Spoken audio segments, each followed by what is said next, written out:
Lo dejaron y funciona bien o menos mal.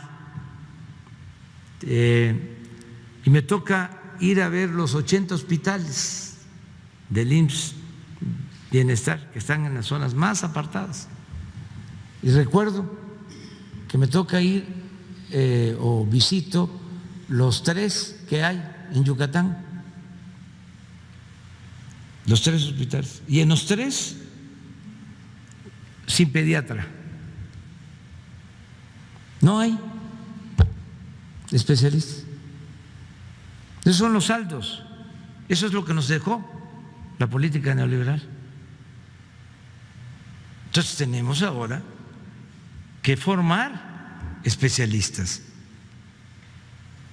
Ahora es el doble de becas para que se formen más especialistas, y estamos también en condiciones de que se vayan a formar al extranjero, pero necesitamos médicos y necesitamos especialistas.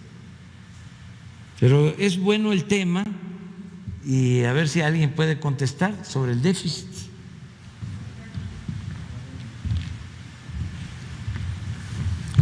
Con mucho gusto, señor presidente. Como ustedes saben, y esto ya tiene 2 años, anunciamos un estudio integral sobre el déficit de profesionales de la salud, médicos generales. En aquel entonces, si sigue vigente esta necesidad, se requería cerca de 140,000 médicos generales para cubrir los lineamientos, las recomendaciones de la Organización Mundial de la Salud. Y en cuanto a los médicos especialistas, que también es un déficit que, como ya señala el señor presidente, fue una herencia progresiva durante muchas décadas y de la cual yo, pues por edad, pues estoy consciente de ello, no se podían formar los especialistas, y rebasaba esto los 30,000 médicos especialistas que se requerían para ese momento, antes de la pandemia. Desde luego, con la pandemia surgieron otras especialidades que también eran abandonadas. Pero el punto también es de las enfermeras. Las enfermeras es todavía un déficit mayor. Este gremio de enfermería requiere de 300,000 personas dedicadas, integradas a esta atención.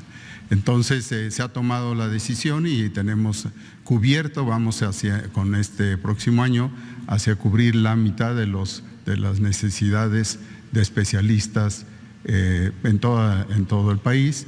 Y, por ejemplo, de acuerdo a las modificaciones del ENARM, cuya ficha, o más que ficha, su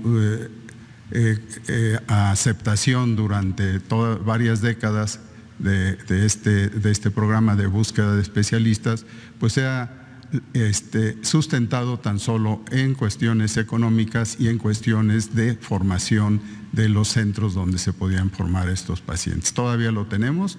El primer año se duplicó el número de aceptados por la ENARM. Estamos hablando de 40,000 médicos, y en esta ocasión lo vamos a refrendar junto con lo ya señalado de especialistas en el extranjero, que también tuvieron el año pasado, por cierto, una disminución de esas posibilidades.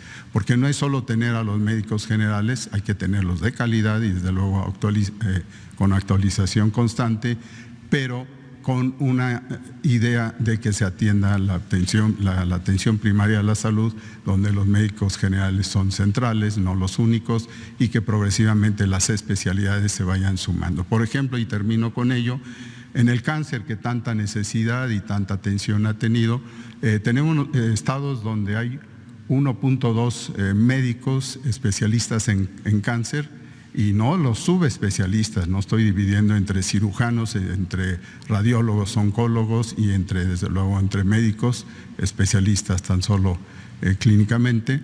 En el caso del cáncer tenemos estados que son de los avanzados del centro del país, con 1.2, 1.5, máximo 2 médicos especialistas de esta área por 100,000 habitantes, y sin embargo tenemos que algunos cuentan en otros países con 5 o 6 por la misma cifra de habitantes. Entonces, tenemos superación en términos muy generales encaminados al cabo de estos 3 años de gobierno, acercándonos al 40-50% de mayor número de médicos, especialistas y menos, pero también de enfermeras. Y el panorama es incrementarlo todavía más, puesto que no solo es, de hecho no es el problema financiero, no es falta de presupuesto, sino falta de los centros de formación de estos especialistas.